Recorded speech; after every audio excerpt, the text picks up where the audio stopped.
Le Parlement français se déchire sur le bonus écologique automobile. Les sénateurs français veulent réduire les aides à l'achat des voitures électriques neuves au motif qu'elles favoriseraient l'industrie chinoise. Mais le gouvernement devrait avoir le dernier mot.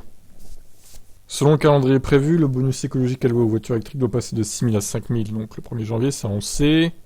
Pour les modèles coûtant moins de 47 000 euros. Celui pour les modèles coûtant entre 47 et 60 000 se réduira de 1 000 euros, donc ce sera 1 000 euros au lieu de 2 000. Quant aux Français aux revenus plus faibles, ils bénéficieront d'un bonus à 7 000 euros, avec des conditions d'accès à préciser. Mais les sénateurs, eux, demandent une forte réduction du financement de ce bonus écologique. Le Sénat vient d'approuver un amendement baissant de 500 millions d'euros ces aides aux voitures électriques. Sa volonté, arrêter d'avantager l'industrie automobile chinoise, d'après les élus du Sénat, dominés par le parti d'opposition de droite. Le Sénat considère en effet que le bonus écologique actuel, généreux pour les voitures électriques, avantage intrinsèquement l'industrie automobile chinoise au lieu de soutenir la filière française et européenne. Le texte de l'amendement adopté par le Sénat rappelle que 80% des voitures électriques achetées en France sont importées, l'industrie chinoise maîtrisant 50% de la valeur totale des véhicules électriques et environ 75% de la chaîne de valeur des batteries électriques. Les sénateurs préféreraient ainsi sacrifier le bonus écologique plutôt que d'avantager les modèles produits par les marques chinoises. Mais vous avez juste à interdire le bonus pour les modèles chinois en fait. Et pas pénaliser les autres modèles, enfin je vois pas où est le problème. Si vraiment ils veulent aller à ce point-là, faites ça quoi. Cet amendement contredit totalement la stratégie du gouvernement français qui veut soutenir au maximum la vente de voitures électriques neuves.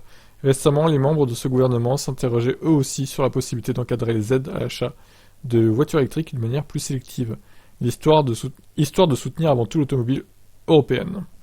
Mais le ministre de la Transition écologique Christophe Béchu estime que l'adoption de cet amendement reviendra à faire une pause dans l'électrification du parc et diminuerait le rythme de son renouvellement. Il déclare que c'est la Zoé produite en France qui a le plus bénéficié du bonus en 2022. D'après les chiffres du marché français entre janvier et novembre, cependant la citadine de la marque aux losanges est pour l'instant devancée par la Spring, construite en Chine, et la Model 3 construite en Chine elle aussi. Ouais, il va falloir qu'il revoie ses sources le monsieur là, parce qu'il se plante. Alors le bonus écologique 2023 sera-t-il fortement réduit pour cesser d'aider les constructeurs de voitures électriques étrangères? Non, car le gouvernement devrait tout de même avoir le dernier mot sur le sujet en passant outre les décisions du Sénat lors du passage final devant l'Assemblée nationale pour la validation des budgets. Le gouvernement utilisera vraisemblablement la procédure de l'article 49.3 pour contourner l'amendement. Rappelons tout de même que les constructeurs automobiles français préparent de gros investissements pour organiser et développer la filière de construction de voitures électriques dans le pays, ainsi que leurs batteries. Il y a quelques jours, le président Macron tablait sur 1 million de voitures électriques fabriquées en France d'ici 2027 et environ 2 millions de batteries assemblées dans le pays à cette date. Fin de l'article. Très bien, donc en gros, le gouvernement va pas écouter le Sénat et va faire ce qu'il veut. Donc pour ce cas-là, c'est pas plus mal, pour le coup. Donc normalement, les voitures chinoises auront tout de même accès au bonus écologique maximum l'année prochaine. Bon, ça peut encore rechanger d'ici là, on sait jamais, mais bon. C'est bien parti pour que ce soit le cas en tout cas. Je vous laisse commenter.